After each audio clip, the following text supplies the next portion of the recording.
up, Buttercup? Welcome back to my channel. Today's book review is The Stepford Wives. I have a very old copy, a very damaged copy. I kind of don't want to touch it. It actually is really, really yellow, and I think I kind of suspect that it was giving me a headache halfway through reading it because it kind of smells as well. I'm probably going to get a new copy that is not as damaged and smelly. But I wanted to get a video out either way. I read this in like 24 hours, maybe a little bit more than 24 hours, but it was great. It's less than 200 pages. The font is pretty thick, pretty big considering usually it's like itty bitty. No, but this is a nice solid font. So the headache was not from squinting, it was from the smell. Which, the old book smell is good to a certain point, but not when it's giving you a headache. So, buyer beware with very used books. I got it for free. I would have been way more upset, honestly, by getting that copy if I paid for it. Even like a few bucks, I would be upset. But I got it for free because I had a gift card on Amazon, so it's fine. I'm going to look for another better copy. I gave this book 5 out of 5 stars. There are some weird writing choices where I'm like, not totally into that, but that only happened a couple times. It's fine. It's good to go. I thought it was interesting that there's only 3 chapters, and I don't know if this is done purposefully. I'm pretty sure it was, but each chapter gets smaller because there's only 3 chapters. Like the first chapter is the longest and it's the setup, and then the second chapter is like basically the climax, and then the ending chapter is really short and we see that shit hits the fan through the eyes of another character. Now, we follow Joanna and her husband Walter and her 2 kids, and they move to Stepford in Connecticut.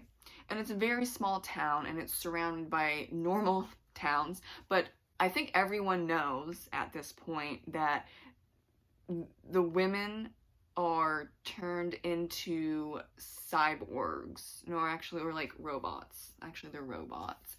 And it takes like 4 months for this process to go forward and actually fully turn them into robots. But a good portion of it is trying to get the husbands on board. So that is for the Men's Association of Stepford to take over. And Joanna's husband Walter is very pro-woman, very feminist, and then, at the end, well, no, he's not. Like, when it first came out in 1970, I think I read that it was like a satirical thriller. And then as the decades go on, I think now it is a satirical feminist thriller, and I can definitely see that. There's a lot of references and conversations about feminism and racism as well. This is during the height of the feminist movement, and so there's mentions of Gloria Steinem and Betty Friedan. I read The Feminist Mystique in college. I read a lot of those peer reviews and books and all that stuff. What did I rate The Feminist Mystique? I don't even remember. I usually don't rate nonfiction because there's, too much complicated stuff going on with nonfiction. And even though I might very much disagree with a nonfiction book, I don't rate really nonfiction, because you could have a great argument, but that doesn't mean that you won me over type of thing. But anyway, that was a digression. So there's a lot of discussion about why are the Stepford Wives so obsessed with cleaning and they don't have any outside interest, or they just talk about cleaning and making food and taking care of their kids. And that sets Joanna off, and she does figure it out at the end, but unfortunately in chapter 3 you learn that she also becomes a robot. Now they don't say where the actual wives go, other than like the animatronics whatever are created in the men's association building, and it's really huge, has multiple stories and all that stuff. Maybe they're killed off, or maybe they just are locked away in the men's association building. It's either or, but regardless, the robots take over and it's picture perfect, you know, for the men. And I thought it was really interesting. I read the afterword. I'm not sure if that afterword is in any of the other copies, but this was from Peter Straub. I should just check. I'm going to give credit where it is due. Yes, Peter Straub. Thank you very much. Have to remember. He did a great afterword. Usually I don't like afterwards, but he was really talking about how this became a feminist satire thriller, because you can really see it with the husbands, the men, where they really do act like teenagers, where they're only hanging out with the boys or the men. They have their own club and it's no girls allowed.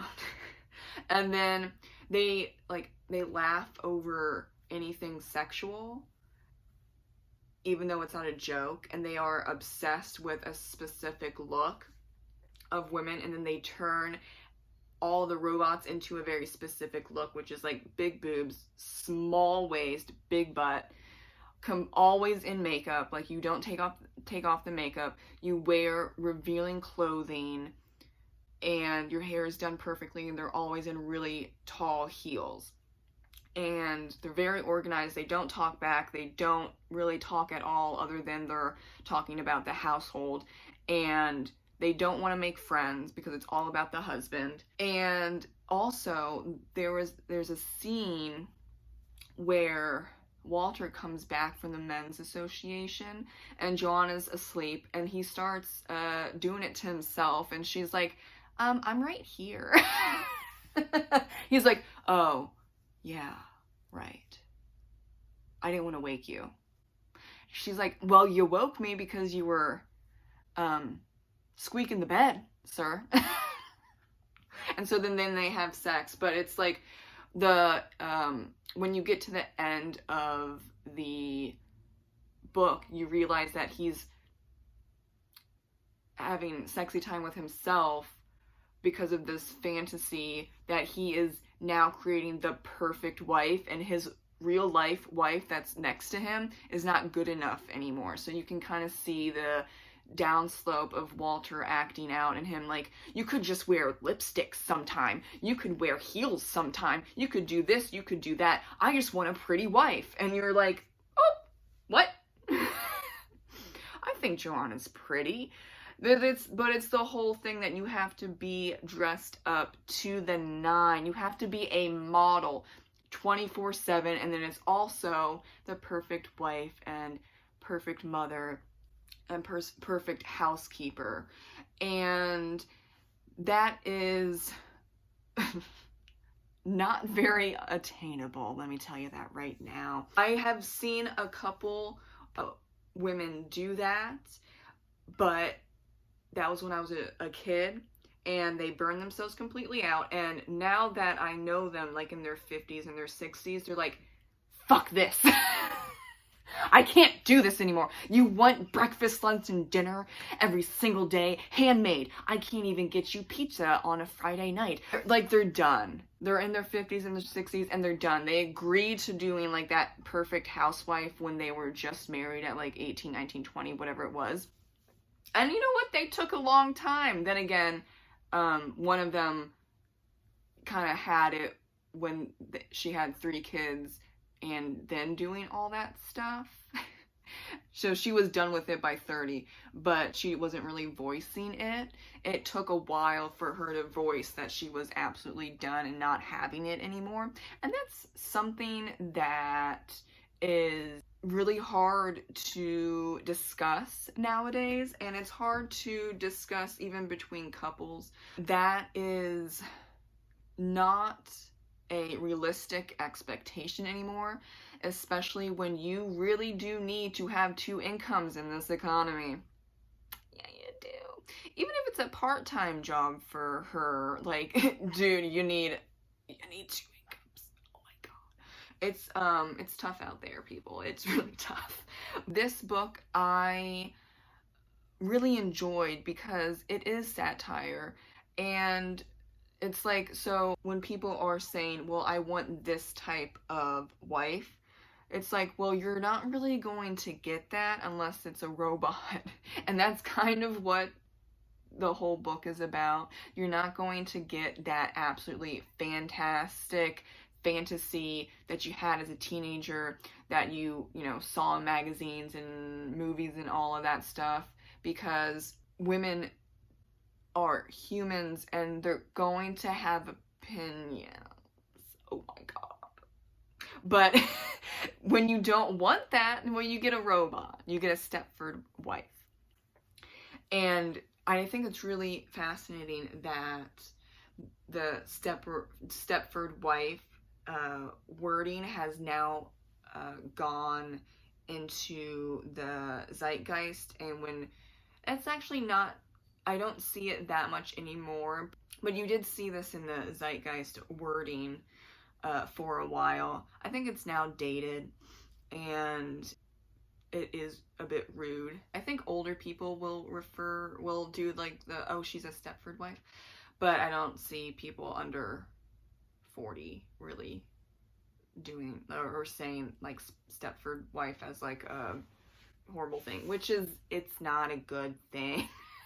We are not trying to replace people, mainly women, but just people in general, with robots. Let's not go there. The writing is very plain, but I think that does a service, not a disservice, a service to the book itself and the story, because it's plain as day what's going on. You don't really need to deeply think about the clues and the hints as the 3 chapters continue on.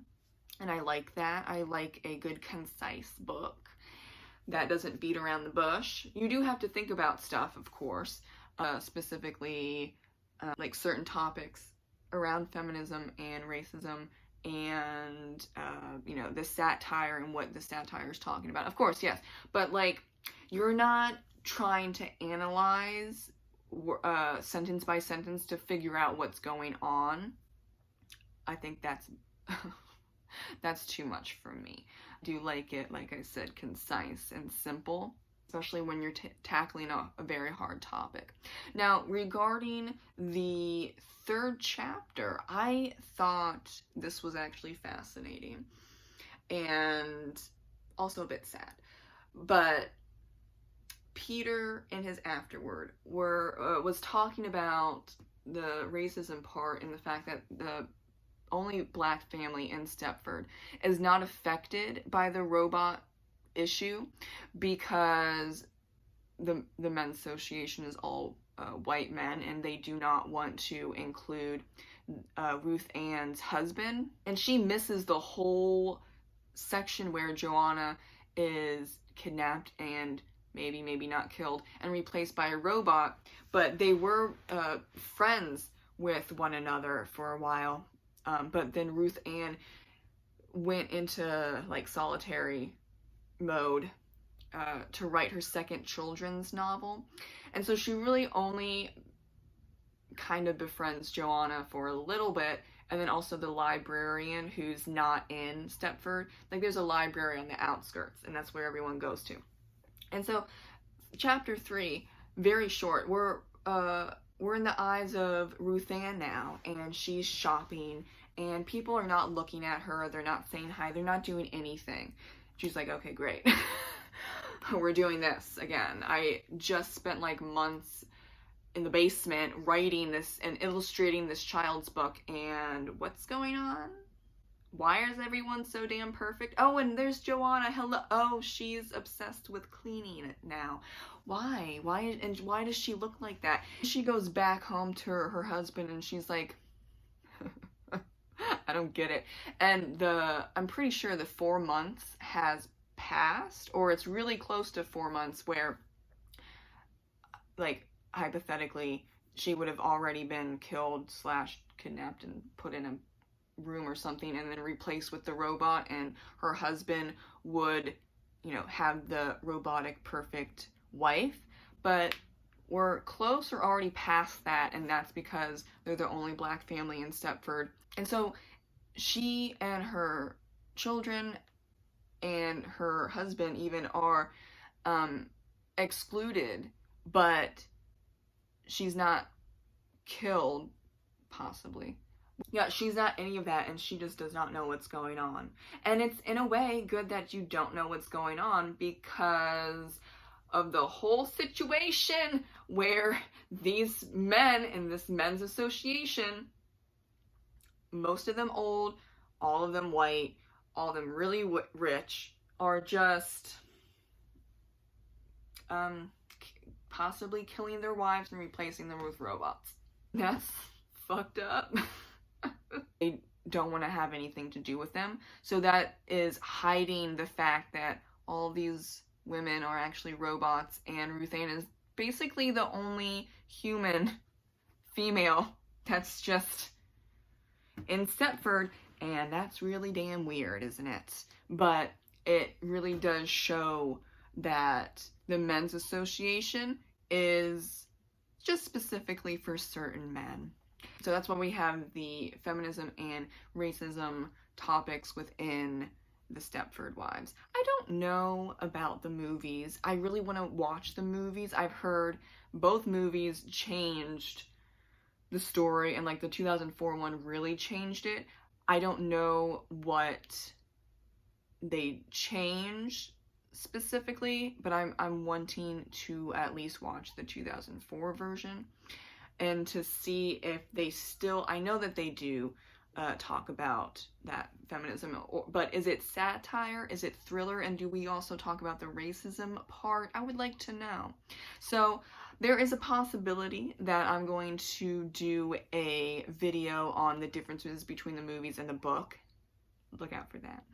But thank you so much for watching. I kind of rambled. I did a little rant. I actually really enjoyed it. This book and this video, of course, or else I would have cut it off. It's a little long. But I think this is a great book to talk about, and I think it's digestible for the vast majority of people, and I think that's important because then we can have great conversations about these topics in this book in general. Thank you so much for watching, and I'll catch you in the next video. Bye!